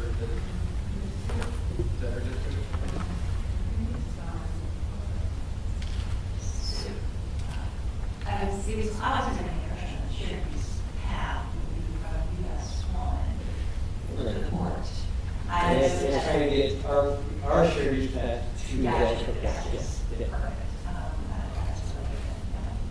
Because I did see here, I would have liked shared use path to go all the way to industry, and that was not a viable option at that time, so it's not appropriate design of 528. Okay, I thought it was that the city had asked for a connection to River Road. Yes, I remember that. Yeah, and then I thought so it's not continuing on to industry? No, I knew we were at the time, we really kind of pushed for that, but the department decided that it was not, it was going to be difficult to With the go all the rail way and to everything. industry. But US 1 to provide some sort of connectivity would be great to US 1. Is industry DOT making industry between 5.4 and 5.8? I believe so, yeah. I mean, we're doing a coordination with the all the projects, the turnpike doing work, 5.8 doing work. I can double check that. I can't remember. I remember bringing this up when this study was going to take off, and just feel like there's a gap. There's this small gap, and the flow on Industry Road, as if it's 5.4 clearly, whatever that intersection is called. And somehow, some way, I think it just needs to make sure it's not forgotten. Steve, I like this. It's not young maintained, so it is too. But okay, thank you. I think it's the city. City.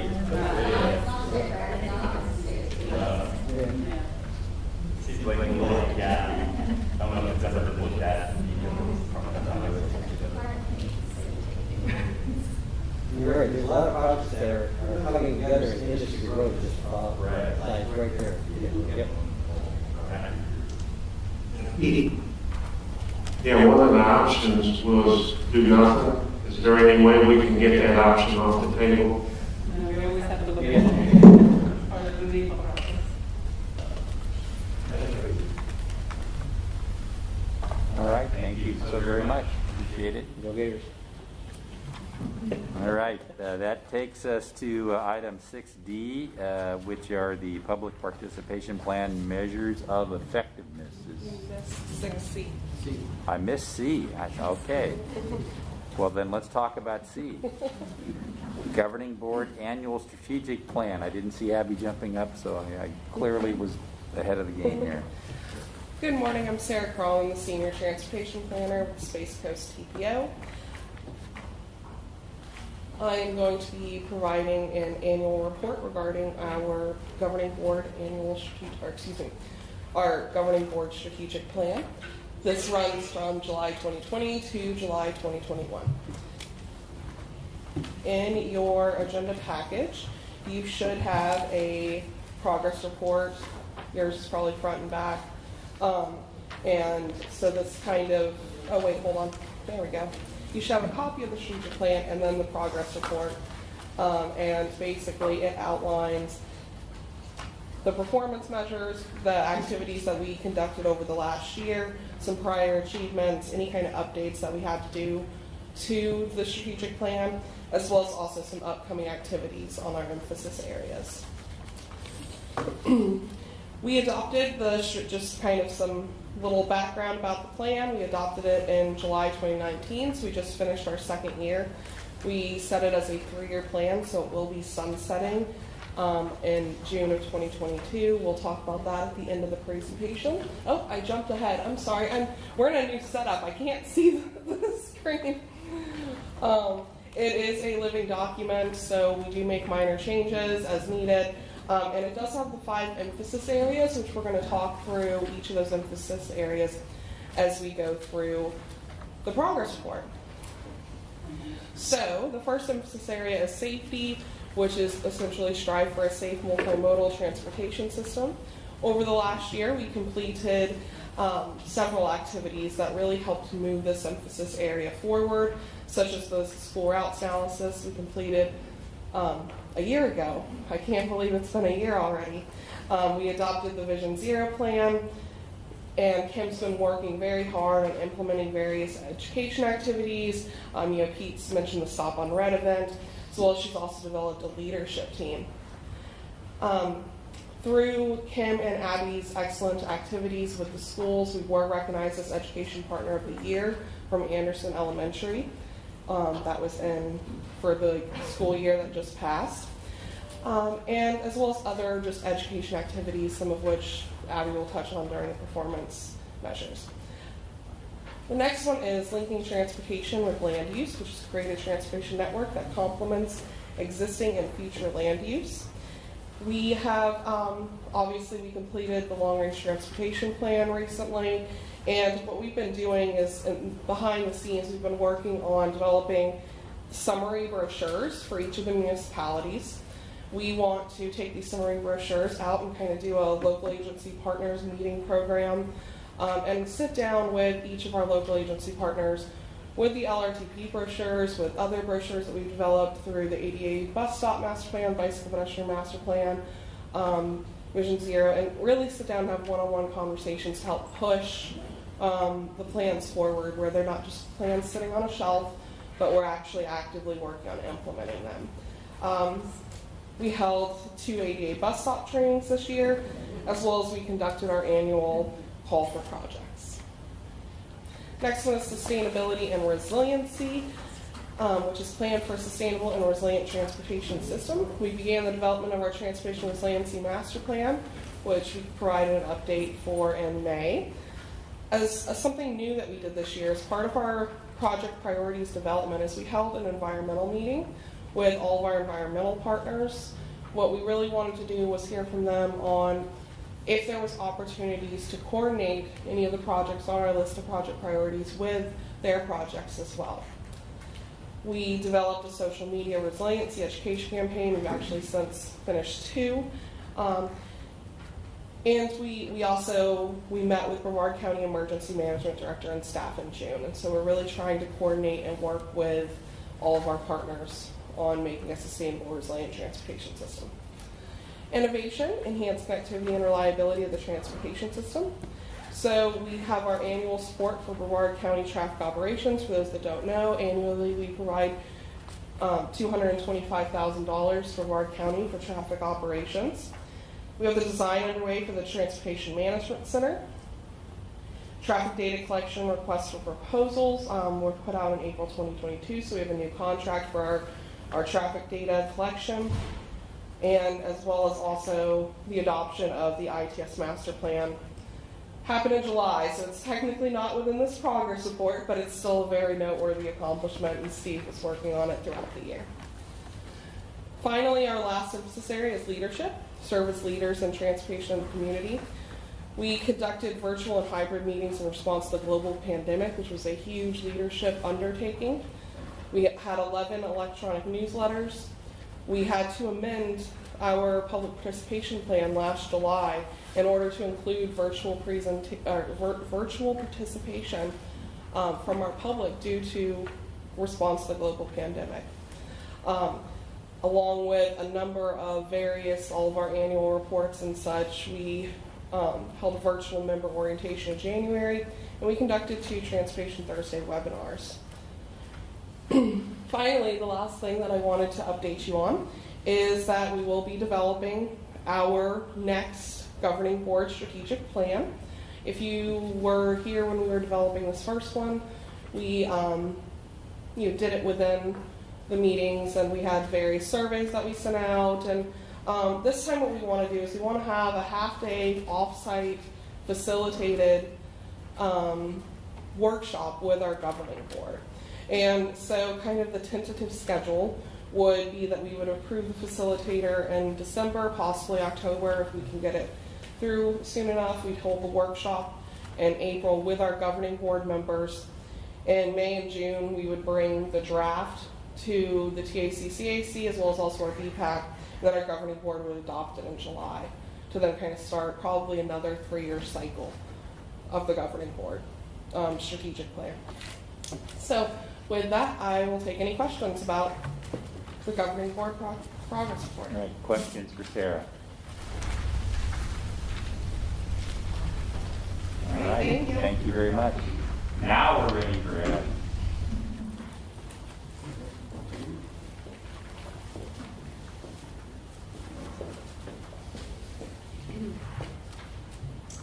Good morning. Today, I will be reviewing the TPO's measures of effectiveness for our public outreach methods and tools.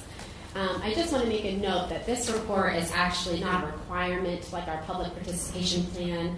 This is more of an accountable document to help us monitor our engagement tools, and it also serves as a transparent review of how we continue to strengthen our public involvement activities. So here's a brief overview of the different public participation methods and tools that we currently use to engage the public in the process of transportation planning.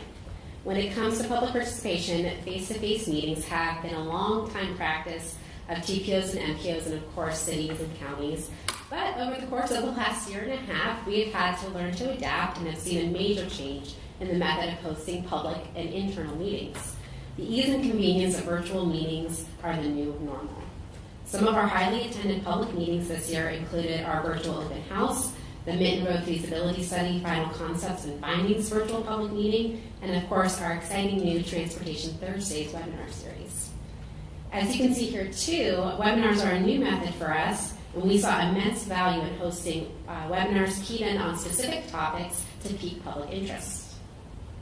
And of course our tools haven't really changed that much from last year's report. We're using surveys, our newsletters, email marketing campaigns, our website, and social media channels.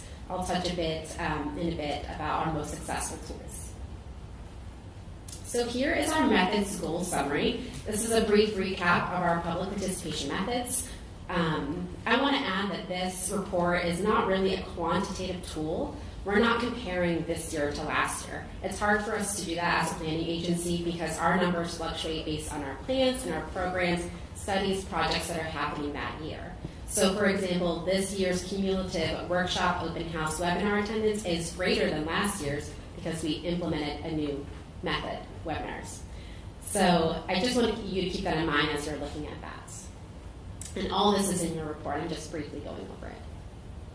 Social media. The latest social media statistics in 2021 show that an average of 2 hours and 25 minutes are spent per day, per person, on social media. As social media is becoming more integrated into our daily lives, it unveils countless opportunities for business and organizations like the TPO who are looking to reach out to our online audience. The point is, regardless if an organization is on social media or not, chances are people are already having a conversation about it. They're posting about it and they're tweeting about it.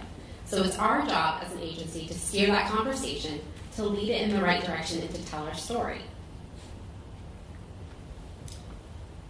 So here is a brief summary of our tools and our numbers. The definition and terms for each of these tools are in your report.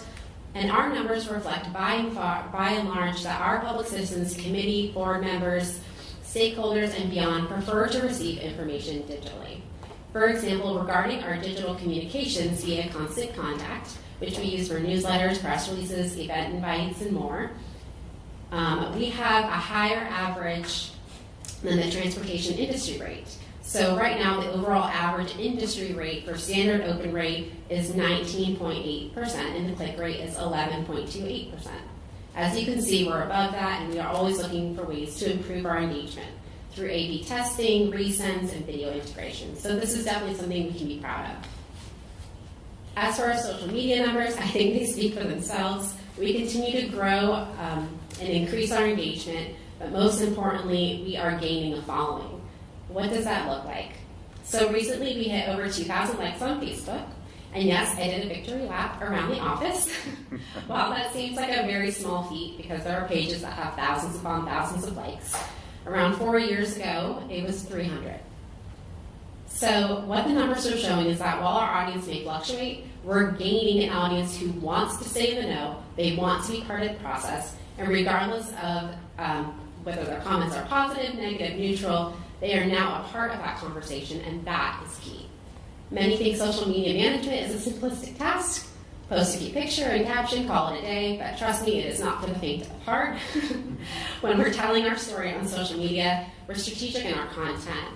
We're ensuring that posts are relevant, they're meaningful, they're educational. We maintain content calendars, we're scheduling posts, and we monitor it throughout the week to ensure that we keep an open dialogue with our audience. And lastly, I'd be remiss if I didn't touch on the way that we engage our underserved or underrepresented populations. We recognize and acknowledge that not all public citizens have equal access to online public information. So in order to provide equitable public participation, we create messages and delivery techniques for each project or plan or program that we are pushing out to the public. We work with stakeholders to ensure that that communication and the dialogue is established at the beginning. And so here's just a brief list of some of those groups that we work with. So with that, I'll take any questions. Questions for Abby? All right, thank you very much.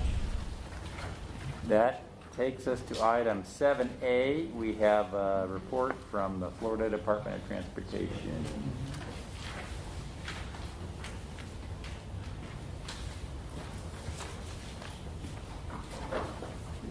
Good morning again. Once again, I'm Tyler Burgett with FDOT, and you have received our construction report. I just want to hit on a couple of highlights that we got from our Brevard office. For one thing, the Patrick Air Force Base, we have replaced approximately 35 signs. Those are along our limited access roads, I-95, State Road 528, State Road 407, State Road 401, and A1A. We replaced these signs to now reflect the new name, Patrick Space Force Base. So that's a step in that process. The name was changed, but a lot of these signs was a process to get replaced. Another item, we partnered with Canaveral Port Authority in the litter issues along State Road 528 east of US 1, which is, I believe some of you have heard of the issues that were pending on that. And some of these enhancements are that we have a contractor providing litter pickup Monday through Friday. Keep Brevard Beautiful is an organization providing litter pickup on Wednesdays and Saturdays. DOT is providing no litter signs along the corridor. Port Canaveral supplied dumpsters, and Brevard Sheriff's Office is increasing patrol along the corridor regarding littering. So that's just a fun highlight where multiple arms have come together to create a solution in our community. Brightline, for the rail construction, we hit a good milestone of setting the beams over I-95, and that was a success. And the best part of that is that means that we have that most of our I-95 nightly closures are in the past. So that's a good highlight as well. And if you have any questions, I will take them now. Yes, sir. I appreciate you bringing up the partnership that we've had with DOT, with your office here Yes. at the road. And, just to call out a couple people from there, Hector Matos, Ellen Wheeler, Scott Ricard, came together with, like you said, with the port, with Commissioner Loder in his district, County Commissioner, Keep of Our Beautiful, the Space Coast Office of Tourism, trying to not make sure I don't leave anybody, and then your contractor, DBI. And we've been meeting about every other week for over 3 going on 4 months with the litter issue that was ongoing on 528. Basically, once, I guess, people were looking for something to do when COVID was we thought we were at the end, and a lot of people were going out during the weekend. It's been a great partnership. KBB actually is approved for additional grant funding through Space Coast Office of Tourism, so it'll be about 4 or 5 days. So it'll either be them or DDI contractor with DOT out there. So it's come a long way. Like you said, we're looking at signage and really trying to get a public education campaign. KBB is working on a Pack It In, Pack It Out social media campaign that's going to be coming out. Just can't say enough how well the local office was able to work with us. Thank you. Oh, thank you so much. Yeah, some of these issues really can be issues, but they can be difficult to know how to address as a community. From each of our arms, like, okay, should we take on all of this and figure out how to take care of it? What's awesome is when, several arms can come together and provide a solution together. So we're each, we're each giving to the solution. So Right. thank you so much. Yeah, you mentioned the sheriff. So the sheriff has a substation on Merritt Island, and they provide security at the port. Right. They came together and were working together as their deputies come on duty to stop out there. We had some encampments, some transients, encampments, and everybody really worked together to. Still a long way to go. It's been 28 trash issue has been an issue for a long time, but it's really worked well. Yeah. Thank you. Good milestone. Mr. Chair, wanted to mention Tyler is new to the liaison team, and he used to be a project manager, and he handled several of Warren County's projects as a project manager, including the Space Coast Trail. So we were really happy to have him on the liaison team. So I'm not sure if he'll be coming to all of our meetings regularly, if he'll be switching out the folks, but we're very happy to have you. Yeah, thank you very much. Yeah, like you said, I was in DOT project management for 4 years, and there was a joke around our office because I always got the Brevard projects. So I over the years, I'm from Sanford, and that's where I've lived for years. But over the years with DOT now, I've become a lot more familiar with your area. So I'm always excited when I get to come down here and be a part. Thank you. Any other questions? Okay, thank you very much. Thank you. All right, so public engagement report.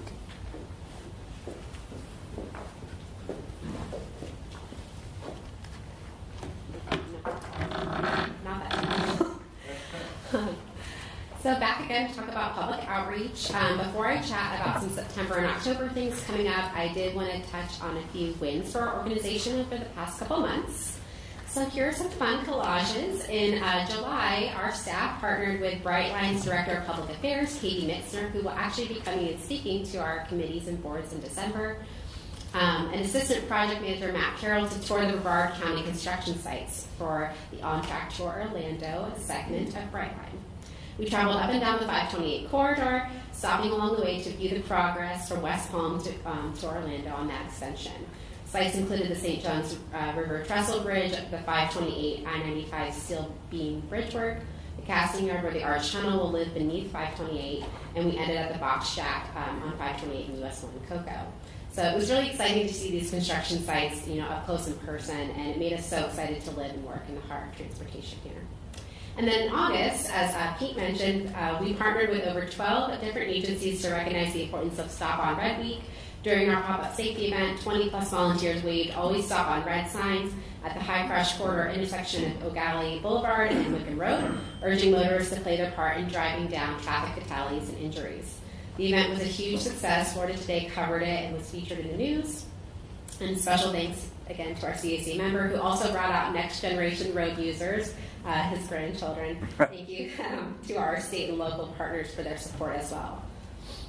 And moving on to social media wins, it was a very busy summer on our social media channels. We covered lots of different topics, but here are some standouts. First, I wanted to share with you all about an ongoing education social media campaign that we're working on with the Florida Department District 5 in the city of Cape Canaveral. Over the past 2 months, you may have seen, we've been partnering together to share information online about how we plan to improve the State Road A1A for all users. This social media campaign has been referenced as Roads and Modes, or A1A Tomorrow. Every week, there has been different featured topics to highlight some of the key ways that we plan to help make Central Florida's roads safer and more accessible for all. Topics have included elements of a complete street, the difference in bicycle facilities, modern roundabouts, and speed management. The audience engagement speaks for itself. So far, preliminary numbers have shown that each post is averaging around 4,000 to 5,000 people reached, and averaging about 600 to 700 engagements, people sharing, commenting, or clicking on it. Both FDOT and their consultants have said this is the most engagement they have seen on their page in quite some time, so we're doing something right here. In the next few weeks, this campaign will shift its focus, zeroing in on the planned road design and modern roundabout projects on A1A in Cape Canaveral, leading up to a public meeting on October 5th. We will be sending out more information to our committee and board members soon in conjunction with FDOT. We also had a very successful Vision Zero Back to School campaign. We worked with our community partners, municipality, and law enforcement agencies to push out a Vision Zero data-driven back to school safety campaign. Each post was tied to a specific statistic that called attention to the importance of traffic safety. That campaign reached over 72,000 people and on Facebook and had about almost 19,000 impressions on Twitter, so that was a great success. And lastly, as part of our public involvement efforts for the Transportation Resiliency Master Plan, we launched a campaign to educate the public about the shocks and stressors on our transportation system. Out of the 6 topics covered, wildfires and drought and sea level rise saw the most engagement. Moving on to current topics in the social media world, we have some spotlights for the next month. We'll be supporting NHTSA's Rail Grade Crossing Safety Campaign. This is going to be really important, even though right now we have fright. We want to continue this dialogue because we will have passenger rail at some point going through our county. So we want to make sure that we highlight the safety efforts there. Child Passenger Safety Week. It's also National Preparedness Month. And then FHWA will also be hosting a Roundabout Week, which kind of ties into our efforts working with the Roads and Modes campaign. And as far as events go, I don't have one listed here, but this is an annual event. Walk to School Day this year is October 6th, so you see more kids out there walking. It's October 6th. Kim and I are partnering with a few schools to promote and celebrate that. We'll also be pushing out lots of stuff on social media. And then on October 15th, we'll be partnering with the Brevard Association for the Advancement of the Blind and the Melbourne Space Coast chapter of the National Federation of the Blind to recognize White Cane Day. This is a new event for us. We'll be hosting a pop-up safety education event at the intersection of Berkeley Street and South Patrick Drive and South Patrick Shores to hear from local visually impaired guests about the importance of white canes and how they assist them as road users. If you'd like to attend or want more information, just email him. And of course, please save the dates. The state is celebrating its annual statewide Mobility Week from October 29th to November 5th. For those who don't know what Mobility Week is, it's a celebration of making smarter, efficient, multimodal transportation choices. So it's really encouraging the public to get out of their cars and use a different form of transportation. Lots of cities and counties and partner agencies like the TPO, we host events to promote these choices, transportation achievements, or new initiatives. Our organization and Space Coast Area Transit have many events in the works, and we'll be sending out promotional materials soon. Lastly, for the first time in our county, our organization will host an event to recognize World Day of Remembrance of Road Traffic Victims. This event is a chance to memorialize those we have lost through the tragedy of preventable traffic crashes. We will also be using the event as an opportunity to highlight the mission of Vision Zero, where traffic deaths end here. The event will be held on the evening of Sunday, November 21st at the Reflection Pond, located at the Brevard County Government Complex. You have a flyer on your table. If you don't, come see me afterwards. I'll make sure you get the information. And this is really a chance to memorialize those we've lost. We will be displaying victims' names on paper luminaries around the Reflecting Pond to symbolize each life lost. If you'd like to recognize a lost loved one, please stay tuned for registration details, or feel free to register now. We have a link that's live. We'll have multiple options on ways that you can participate or to show your respect. So for more information, you can reach out to King Smith about that. That's all I have. All right. Any questions? All right. Thank you very much. That takes us to local government report. Does anybody have anything they'd like to report out to the group?